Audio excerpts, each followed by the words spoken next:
जी नमस्कार मित्रों। तो अपना चैप्टर चल रहा था रासायनिक अभिक्रियाओं समीकरण, और रासायनिक अभिक्रियाओं समीकरण में लास्ट क्लास में हमने संयोजन अभिक्रिया और विस्थापन अभिक्रिया पढ़ी थी। अब ये चैप्टर आपके बेटा आरपीएससी, रीट लेवल सेकंड, पटवा, राजस्थान पुलिस और इसके अलावा ये विद्यार्थियों क्लास 10th में भी क्या है, उपयोगी है। क्लास 10th में भी ये चैप्टर है।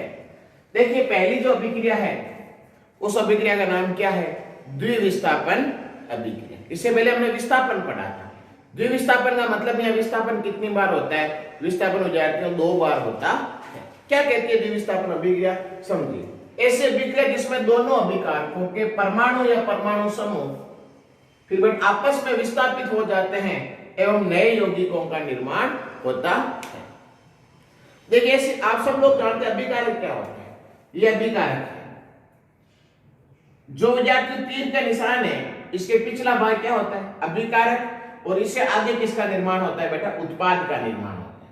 तो ऐसी अभिक्रिया जिसमें दोनों अभिकारक, ये दोनों अभिकारक के परमाणु या परमाणु समूह, तो यहाँ बेटा परमाणु समूह है और ये आपस में क्या हो जाते हैं, विस्थापित हो जाते हैं। अर्थात यहाँ पर पदार्थों का विनिमय होता है या पदार्थों का एक्सचेंज होता है या पदार्थों की अदला बदली होती है। इसको याद रखने की एक आप लोग इसको आसानी से कैसे याद रख सकते हैं, इसकी ट्रिक बताता हूं।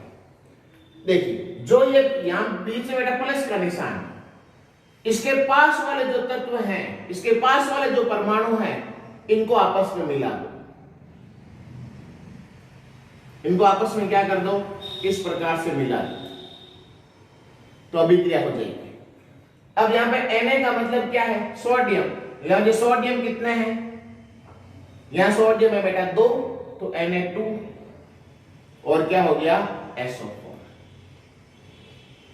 फिर मैंने क्या लिखा कि इसमें क्या होता है, पदार्थ आपस में विनिमय होता है और नए यौगिकों में क्या होता है, निर्माण। यहां जो नया यौगिक बना है उसका नाम है सोडियम। SO4 का मतलब होता है सल्फेट, अर्थात सोडियम सल्फेट का क्या होता है, निर्माण होता है। इसके पीछे जो बचता है वो क्या बचता है, Cu, और यहां बेटा OH कितने हैं, 2, तो प्लस क्या हो गया Cu, ये OH2, या OH का होल 2s, CuOH2 हो गया। अब देखिए इसका क्या नाम है, इसका नाम है या कॉपर सल्फेट। क्या नाम है, कॉपर सल्फेट। इसका क्या नाम है, sodium hydroxide, sodium hydroxide. NaOH क्या होता है, सोडियम हाइड्रोक्साइड। यह क्या Na2SO4, क्या नाम हो गया, सोडियम सल्फेट। सोडियम SO4 मतलब सल्फेट, और यहां हो गया Cu का मतलब कॉपर और OH का मतलब हाइड्रोक्साइड, तो क्या नाम हो गया, कॉपर हाइड्रोक्साइड। क्या नाम हो गया, कॉपर हाइड्रोक्साइड। इस अभिक्रिया को एक बार और समझ लीजिए। जो यहां बीच में क्या बेटा प्लस का निशान है, इसके पास वाले जो कंपाउंड हैं इनको आपस में मिला देते हैं और जो पीछे बचते हैं उनको पीछे लिखते हैं। अच्छा इसके अलावा हम क्या समझते हैं कि इसमें क्या होता है, जो विस्थापन 2 बार होता है। विस्थापन 2 बार कैसे होता है, यहां पर जो Na है या सोडियम है, ये विद्यार्थी Cu के स्थान पर आकर बैठ जाता है। और तरीके से एक तरीका और समझाता हूं। जो सोडियम है वो किसके स्थान पर आकर बैठ गया, Cu के स्थान पर या कॉपर के स्थान पे, तो क्या हो गया Na2SO4।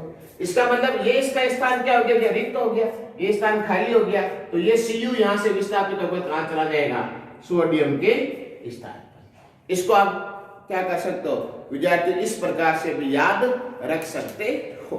इसमें पदार्थों का विनिमय, यह क्या होता है, आदान प्रदान, यह क्या होती है, अदला बदली होती है। विस्थापन कितनी बार होता है बेटा, विस्थापन 2 बार होता है। एक तो Na यहां गया और Cu इसके स्थान पर चल गया।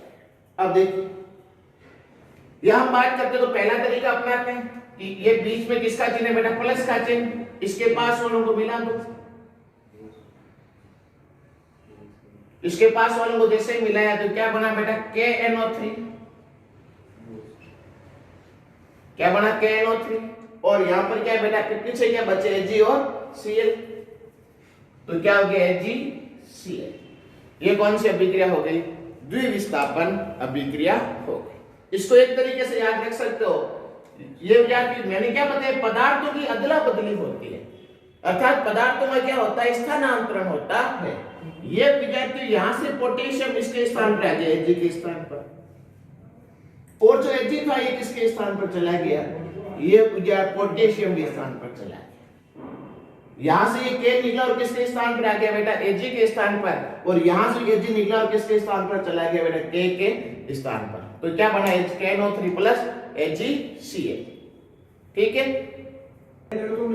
तो यहाँ द्विविस्थापन में क्या होता है बेटा, उत्तर बीका मारी बारी वाली होती है।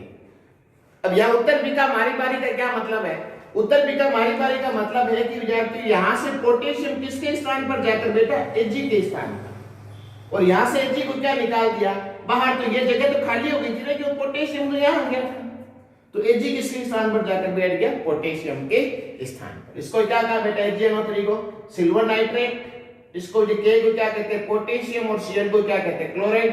तो पोटेशियम क्लोराइड, यहाँ क्या बना, पोटेशियम नाइट्रेट और सिल्वर क्लोराइड। तो ये जो रिएक्शन थी, ये रिएक्शन कौन सी थी, द्विविस्थापन अभिक्रिया थी।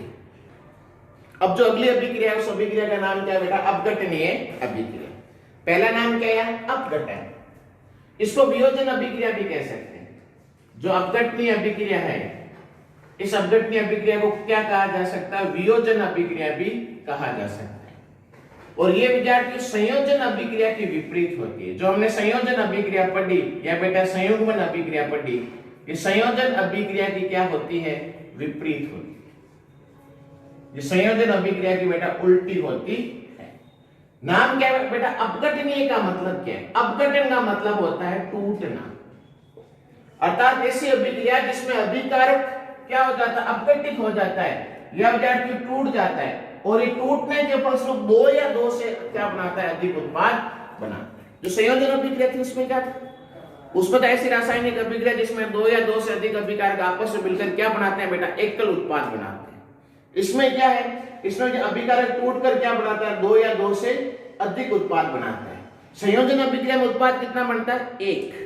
यहां जो अभिकारक है टूटकर क्या बनाता है, दो या दो से अधिक उत्पाद बनाता है। जो ये अभिक्रिया है, इस अभिक्रिया के कुछ एग्जाम्पल है।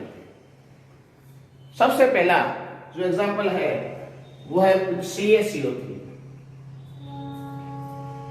CaCO3 इसको कहते हैं बेटा कैल्शियम कार्बोनेट। ये Ca का मतलब आप सब लोग जानते हो बेटा कैल्शियम, और जिस किसी के पीछे CO3 हो तो वो क्या होता है बेटा, कार्बोनेट होता है। आप जानते हो Ca के ऊपर +2 आवेश होता है और CO3 के ऊपर क्या होता है, -2 आवेश होता है। तो इसलिए यहाँ क्या हो गया, कैल्शियम, फिर कार्बोनेट। अब इसका अपघटन कराएंगे, क्या कराएंगे, अपघटन। अपघटन का मतलब होता है टूटना। इसका अपघटन किसकी उपस्थिति में कराएंगे बेटा, ऊष्मा की उपस्थिति में इसका अपघटन करवाया जाएगा। तो ये CaCO3 किसमें टूटेगा, CaO प्लस CO2। ये किसमें टूट जाएगा, CaO प्लस CO2। तो एक अभिकारक है, ये बृहद है, ये बड़ा है, ये कितने उत्पादों में टूटा, यहाँ ये दो उत्पादों के अंदर क्या हो गया, टूट गया। CaO का नाम आप पहले जानते हो, ये होता है कैल्शियम ऑक्साइड। क्या होता है, कैल्शियम, फिर बेटा ऑक्साइड। और ये क्या होता है, CO2 का मतलब आप जानते हो, कार्बन डाइऑक्साइड।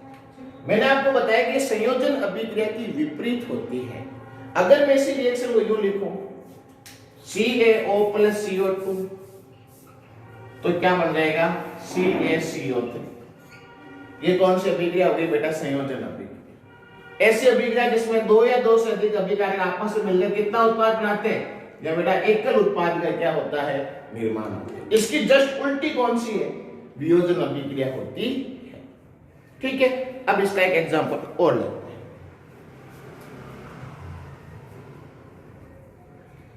जैसे 2FeSO4, 2FeSO4 तो संतुलित करने के लिए लगे 2। ठीक है, इसको क्या कहते हैं, FeSO4 को। Fe का मतलब जब फेरस होगा यहाँ, और SO4 का मतलब सल्फेट। क्या बेटा, 2FeSO4। ये किसमें टूटेगा, ये टूटेगा Fe2O3 plus SO2 plus SO3। अब ये थोड़ी सी जटिल रासायनिक अभिक्रिया हो गई। लेकिन हमें इसी अभिक्रिया को क्या रखना है, याद रखना होता। अगर ये आपस में मिलकर इसका निर्माण करे तब तो होगा क्या, संयोजन अभिक्रिया, और ये वापस इनमें टूट जाए तब इसे क्या कहा जाता है, वियोजन अभिक्रिया या अपघटन अभिक्रिया कहा जाता है। ठीक है, तो यहां पे आपने क्या देखा, देखिए अब यहां पे आपने क्या देखा, यहां बेटा Fe कितने हैं, यहां Fe 2 है, यह सल्फर कितना है, ये भी कितना है बेटा 2 है, और यहां जो ऑक्सीजन कितना है, ऑक्सीजन है 8, क्योंकि यहाँ 4 है और जो संख्या आगे होती है उससे वो क्या होती है बेटा, गुणा होती है। ये जो आगे वाले नंबर हैं इसमें Fe का भी अधिकार है, S का भी अधिकार है, और ये ऑक्सीजन का भी अधिकार है। हमें देखना है कि अभिक्रिया संतुलित है या नहीं। यहां देखो बेटा Fe कितना है, यह Fe 2, फिर बेटा ऑक्सीजन कितना है, ऑक्सीजन 3, यहां सल्फर कितना है 1, फिर आगे जो ऑक्सीजन कितना है, ऑक्सीजन 2, फिर सल्फर कितना है 1, और बेटा ऑक्सीजन कितना है 3। तो हमने क्या देखा, Fe यहाँ 2 है, यहाँ पे कितना 2, यहाँ सल्फर कितना है 1 + 1 बराबर कितना हो गया 2, यहाँ भी कितना है 2, यहाँ ऑक्सीजन कितना है बेटा 3 + 2 5 + 3 8, यहाँ भी कितना है 8। अर्थात रासायनिक अभिक्रिया क्या है, रासायनिक अभिक्रिया बेटा संतुलित है। जब अगर इसी अभिक्रिया में यूं लिखा जाए Fe2O3 + SO2 + SO3 तो आगे क्या बनेगा, 2FeSO। उस स्थिति में यह होगी संयोजन अभिक्रिया, और यहां ये कौन सी वियोजन या अपघटन अभिक्रिया है। तो कौन सी अभिक्रिया, अपघटन अभिक्रिया पढ़ रहे थे। इस अपघटन अभिक्रिया को याद कैसे रखना आसान से, ये बड़ा सा अभिकारक है और ये अभिकारक क्या होता है, छोटे छोटे उत्पादों में टूट जाता है, इसे क्या कहा जाता है, अपघटन अभिक्रिया कहा जाता है। जैसे मैं यहां लिखूं CaCO3 कैल्शियम कार्बोनेट, ये किसमें टूटा, CaO + CO2, ये कौन सा अपघटन है, ये बेटा ऊष्मीय अपघटन है। कौन सा अपघटन, ऊष्मीय अपघटन। अर्थात जो बेटा ऊष्मा की उपस्थिति में अपघटन होता है उसे क्या कहा जाता है, ऊष्मीय अपघटन कहा जाता है। देखिए ये कौन सा अपघटन है, विद्युत अपघटन। विद्युत अपघटन का मतलब इस प्रकार का अपघटन विद्यार्थी विद्युत धारा की उपस्थिति में होता है। इस प्रकार का अपघटन किसकी उपस्थिति में होता है, विद्युत धारा की उपस्थिति में होता है, उसे विद्युत अपघटन कहा जाता है। ये 2S2 मतलब ये जल है, लिक्विड स्टेट में जब यह जल के अंदर क्या प्रवाहित की जाती है, विद्युत धारा, तो इसके जो ये जल है ये 2 इस प्रकार के भागों में टूट जाता है, ये 2 उत्पादों में टूट जाता है। अर्थात यहाँ H2O लिक्विड स्टेट में था, द्रव अवस्था में था, लेकिन H2O किस में टूट गया, हाइड्रोजन और ऑक्सीजन। जब यह विद्युत धारा प्रवाहित की गई तो लिक्विड स्टेट किस स्टेट में बदल गया, गैसियस स्टेट के अंदर क्या हो गया, परिवर्तित हो गया। अर्थात 2H2O जो था वो किसमें बदल गया, 2H2 + O2। अपघटन हुआ, ठीक है। यह 2H2 किसमें टूटा, 2H2 + O2। यहाँ क्या 2NaCl सोडियम क्लोराइड, इसमें भी क्या प्रवाहित की, विद्युत धारा, जैसे इसमें विद्युत धारा प्रवाहित की, ये किसमें टूट गया बेटा, सोडियम और Cl2 मतलब ये क्लोराइड में क्या हो गया, अपघटित हो गया। तो जब यहां हमने देखा कि विद्युत अपघटन का मतलब क्या होता है, इस प्रकार का अपघटन किसकी उपस्थिति में होता है, विद्युत धारा की उपस्थिति में होता है, उसे क्या कहा जाता है, विद्युत अपघटन कहा जाता है। ये कौन सा अपघटन है, ऊष्मीय अपघटन। इसमें किसकी उपस्थिति में अपघटन हुआ बेटा, ऊष्मा की उपस्थिति। अगला कौन सा अपघटन है, प्रकाशीय अपघटन। कौन सा है, प्रकाशीय अपघटन है। इसमें कौन है, 2HBr। यह 2HBr को क्या प्रोवाइड किया बेटा, प्रकाश उपस्थित हुआ। यहाँ उत्प्रेरक कौन है, उत्प्रेरक है बेटा प्रकाश। किसमें टूटा, ये टूट गया H2 + Br2। कुल मिलाकर के याद ये रखना, अपघटनीय अभिक्रिया वह होती है जिसमें एक ये बड़ा अभिकारक क्या होता है, छोटे छोटे अभिकारकों में टूट जाता है। इस प्रकार की अभिक्रिया को क्या कहा जाता है, अपघटनीय अभिक्रिया कहा जाता है। कौन सी अभिक्रिया है, अपघटनीय अभिक्रिया। जो अगली अभिक्रिया है इसका नाम बेटा उदासीनीकरण अभिक्रिया। उदासीनीकरण अभिक्रिया क्या कहती है, उदासीनीकरण अभिक्रिया कहती है कि जब अम्ल की अभिक्रिया क्षार से करवाते हैं, जब अम्ल की अभिक्रिया किसे करवाते हैं, क्षार से, तो विद्यार्थियों लवण + जल बनता है। क्या बनता है, लवण प्लस जल। तो ऐसी रासायनिक अभिक्रिया जिसमें जब क्या होता है, अम्ल की अभिक्रिया किससे करवाते हैं, क्षार से, तो क्या बनता है, लवण प्लस जल बनता है। ठीक है, अब यहां पर जो अम्ल होता है ये क्या होता है, तो इसमें बेटे एक आर्हेनियस की परिकल्पना आई थी। और आर्हेनियस साहब क्या कहते हैं कि अम्ल जो होते हैं वो जाके जलीय विलयन में H+ आयनों का क्या करते हैं। जो अम्ल होते हैं वो जलीय विलयन में किसका क्या करते हैं, H+ आयन। और जो क्षार है ये जलीय विलयन में किसका क्या करते हैं, विद्यार्थी OH- आयनों का क्या करते हैं, त्याग करते हैं। तो यहां पर जब ये क्या होता है H+ और जब OH- आयन आपस में मिलते हैं तो क्या बन जाता है, H2O, अर्थात क्या बनता है, जल बनता है। तो वह रासायनिक अभिक्रिया जिसमें अम्ल की अभिक्रिया क्षार से करवाते हैं तो क्या बनता है, लवण प्लस क्या बनता है, जल। जैसे एग्जांपल से लेते हैं, जैसे रिएक्शन लेते हैं HCl, इसका नाम होता है हाइड्रोक्लोरिक एसिड या हाइड्रोक्लोरिक अम्ल, प्लस इसकी अभिक्रिया करवाते हैं NaOH से, मतलब सोडियम हाइड्रोक्साइड से। ठीक है, अभी भी मैंने क्या बताया, जो अम्ल है वो क्या करते हैं, ये जलीय विलयन में H+ आयनों का त्याग करते हैं, अर्थात यहां से बाहर क्या निकल गया, H+। और जो क्या क्षार होते हैं वो जलीय विलयन में किसका क्या करते हैं, ये जलीय विलयन में OH- आयनों का क्या करते हैं, त्याग करते हैं, अर्थात यहां से बाहर कौन निकल गया, OH-। तो यहां बेटा पीछे कौन बचा, यहां बचा Cl- और यहां बचा Na+। जब इनमें अभिक्रिया होगी तो क्या बन जाएगा, ये लवण बन जाएगा, मतलब क्या बना, NaCl+, और जब ये मिलेंगे तो क्या बन जाएगा, H2O। क्या बन जाएगा, H2O। इस प्रकार की अभिक्रिया को क्या कहा जाता है बेटा, उदासीनीकरण अभिक्रिया कहा जाता है, जिसमें यहां से क्या निकला, H+ बाहर निकला HCl में से, पीछे क्या बचा, Cl, या NaOH में से बाहर कौन निकला, OH-, पीछे क्या बचा, Na, तो क्या बना, NaCl, अर्थात सोडियम क्लोराइड बना, और प्लस यहां क्या बन गया, जल बन गया। अब इसमें क्या अपने को ज्यादा डिस्कस नहीं करना है किसके बारे में, अम्ल और क्षार के बारे में यहाँ, क्योंकि इसका अलग से क्या है, इसका अलग से चैप्टर है, अम्ल, क्षार और ये लवण। ठीक है, तो उस समय इसको क्या किया जाएगा, पढ़ा जाएगा। तो ये जो अभिक्रिया थी, कौन सी अभिक्रिया थी, उदासीनीकरण अभिक्रिया थी। जो अगली अभिक्रिया वो कौन सी, उत्क्रमणीय अभिक्रिया। देखो उत्क्रमणीय अभिक्रिया का जो मतलब होता है, अर्थात ऐसी रासायनिक अभिक्रिया जो दोनों दिशाओं में चलती है, उसे क्या कहा जाता है, उत्क्रमणीय अभिक्रिया कहा जाता है। अब इसका ये क्या मतलब है, ऐसी रासायनिक अभिक्रिया जो दोनों दिशाओं में चलती है, इसका क्या मतलब है, अर्थात इस रासायनिक अभिक्रिया की दिशा कौन कौन सी होती है। इस रासायनिक अभिक्रिया में जो अभिकारक है, इस अभिकारक से किसका निर्माण होता है बेटा, उत्पाद का। ऐसी रासायनिक अभिक्रिया जिसमें अभिकारक से किसका निर्माण हुआ, उत्पाद का। यहां अभिक्रिया की दिशा किधर है बेटा, अभिकारक से उत्पाद की ओर। इसे कहा जाता है फॉरवर्ड रिएक्शन या अग्रज अभिक्रिया।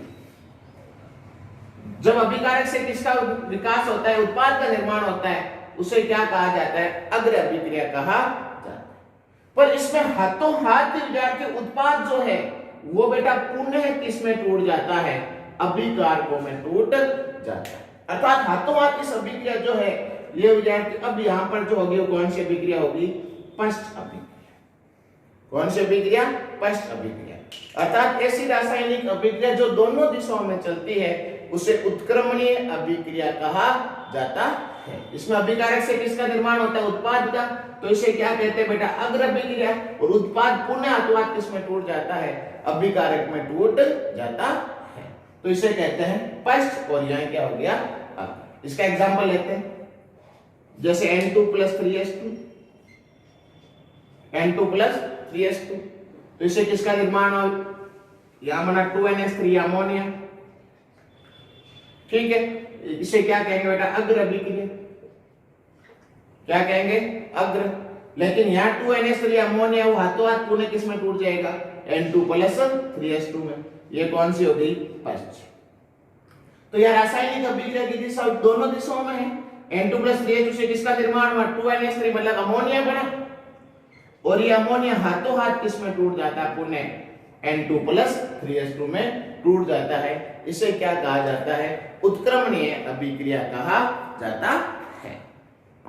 अब कौन सी अभिक्रिया? अनुत्क्रमणीय अभिक्रिया, अर्थात ऐसी रासायनिक अभिक्रिया जो केवल क्या होता है बेटा? एक ही दिशा में चलती हो। ऐसी रासायनिक अभिक्रिया जो केवल एक ही दिशा में चलती हो, उसे क्या कहा जाता है? अनुत्क्रमणीय अभिक्रिया कहा जाता है। ऐसी रासायनिक अभिक्रिया जो केवल क्या बेटा? एक ही दिशा में चलती हो, उसे क्या कहते हैं? उसे अनुत्क्रमणीय अभिक्रिया कहते हैं। इसकी दिशा केवल कितनी होती है? इसकी दिशा केवल एक ही होती है। इसकी दिशा क्या थी? ये विद्यार्थी दोनों दिशाओं में चल रही थी, लेकिन ये कितनी दिशा में चल रही है? केवल बेटा एक ही दिशा में चलती है। जैसे रिएक्शन लिखते हैं C+O2, क्या हुआ? CO2, C+O2 CO2।